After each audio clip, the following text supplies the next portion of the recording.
Zoology का part देख रहे थे, पेपर 6 का जूलॉजी के पार्ट का सेक्शन सी हम डिस्कस कर रहे थे और वीडियो ऑफ हो गई थी, कुछ क्वेश्चन बच गए थे हमारे।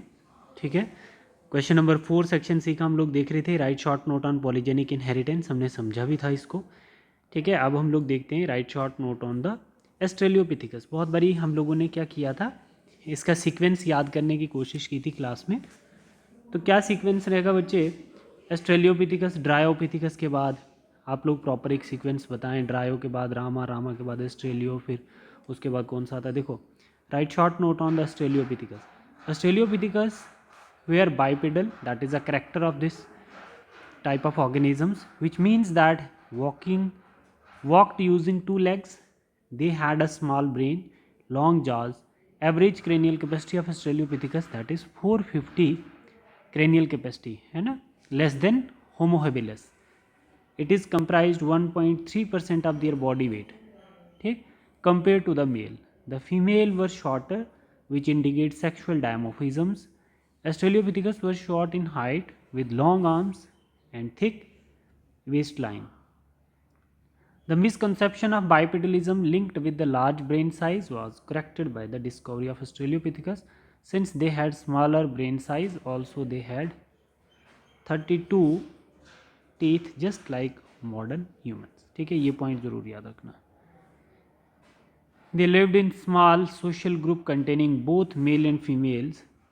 They use stone weapons, but their food mainly consists of fruits, tubers, small lizards and animals. इसमें आप लोग ह्यूमन एवोल्यूशंस का नहीं दे सकते, ठीक है, ह्यूमन एवोल्यूशन या ओरिजिन ऑफ ह्यूमंस का सीक्वेंस इसमें नहीं दे सकते, सिर्फ ऑस्ट्रेलियोपिथिकस के बिहाफ पे ही आप करेक्टर्स को डिस्क्राइब करोगे कि उस स्टेज में ह्यूमन कैसा दिखता था। ठीक है, नेक्स्ट क्वेश्चन है, what are the causes of cancer. तो कैंसर काजेज क्या हो सकते हैं, ट्रांसफॉर्मेशन आ जाती है जब नॉर्मल सेल्स में, ठीक है, उसको न्यूप्लास्टिक सेल्स भी कह सकते हैं, may be induced by physical, chemical और बायोलॉजिकल एजेंट्स। ठीक है, ionising radiations, x-ray and gamma rays and non ionising radiations like UV rays, है ना, cause DNA damage leads to neoplastic transformation.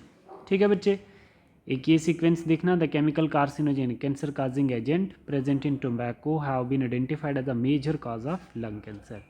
ठीक है, several genes called cellular oncogenes, सी oncogenes भी कह सकते हैं, और proto oncogenes have been identified normal cells which means activated under certain condition could lead to oncogenic transformation of the cell.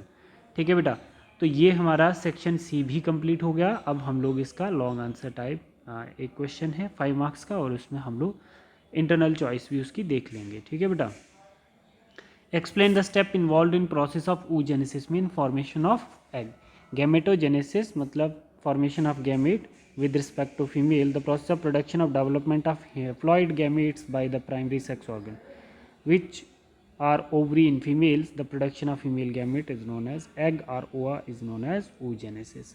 oogenesis के कुछ character हैं, get initiated during the embryonic development. oogenesis जो है वो embryonic development से ही initiate हो जाता है, उसको हम क्या बोलते हैं, फीटल ओवरी, मतलब मदर की वॉम में ही oogenesis स्टार्ट हो जाता है फीमेल में।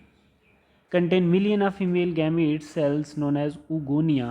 No more oogonia are formed after birth. birth के बाद कुछ नहीं होता है। ठीक है, oogenesis is the process of mature female gamete formation during embryonic development. Million of gamete mother cells are known as oogonia are formed within each ovary. ठीक है, these oogonia start dividing and entering into prophase 1 of meiosis 1 where the division comes to halt temporarily.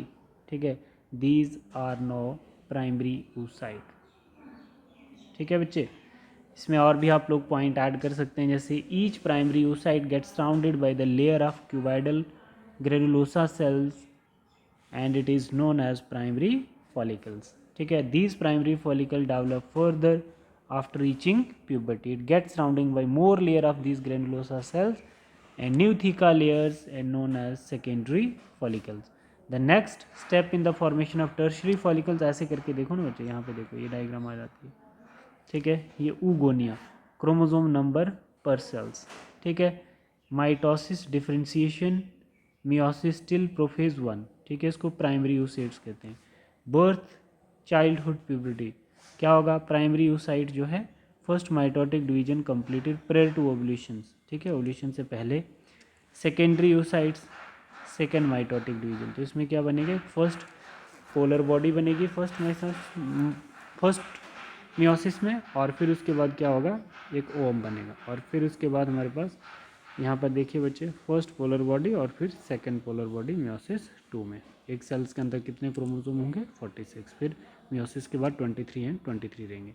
तो ये question था आपका oogenesis का। अब आपका internal choice है, describe the menstrual cycle in detail. तो मेंस्ट्रुअल साइकिल कंप्लीट होने में कितने डेज लगते हैं बच्चे, 28 to 29 days. In life cycle women bodies vulnerable to variety of changes. The cycle of these change occur women every month. Positively for pregnancy is called the menstrual cycle.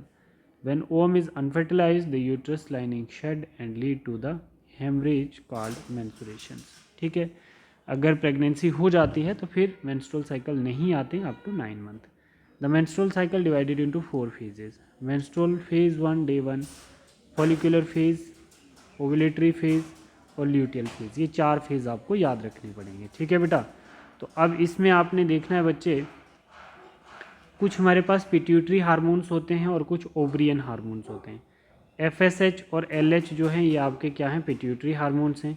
Ovarian events आप इससे आगे देख सकते हैं, ये ovarian events हैं बेटा, ठीक है। और ये आप लोग ओवरियन हार्मोन्स दे सकते हैं, यूट्राइन इवेंट्स भी देख सकते हैं आप लोग, ठीक है। जब फॉलिकल डेवलप्ड होते हैं बच्चे, तो तब जब फॉलिकल्स मैच्योर हो जाते हैं तो तब हमारे पास LH का सर्ज जाता है, FSH का सर्ज जाएगा, एस्ट्रोजन्स का लेवल थोड़ा अप जाएगा, प्रोजेस्ट्रॉन स्ट्रेट रहेगा, ठीक है। और यहाँ पर देखो मेंसेस स्टार्ट में होंगे और फिर उसके बाद रीबिल्डिंग का काम होगा, है ना। ये मेंस्ट्रुएशन फेज़, फॉलिकुलर फेज़ जिसमें एंडोमेट्रियम लाइन थिक होती है, फिर 14 डेज़ को हम ओवुलेटरी फेज़ कहते हैं, और उसके बाद क्या होगा, ल्यूटियल फेज़ आएगी, और फिर दोबारा से यहाँ पर क्या होगा, नेक्स्ट साइकिल बिगिन हो जाएगा, ठीक है। तो ये आपका मेंस्ट्रुअल साइकिल आ गया, ठीक है बच्चे। तो हम लोगों ने शॉर्ट आंसर पहले डिस्कस कर लिए थे, ये कुछ पार्ट था जो 6 पेपर के ज़ूलॉजी का पहले वाले पार्ट से छूट गया था, उसको हमने डिस्कस किया 3 से 4 क्वेश्चन को, ठीक है बच्चे। Thank you.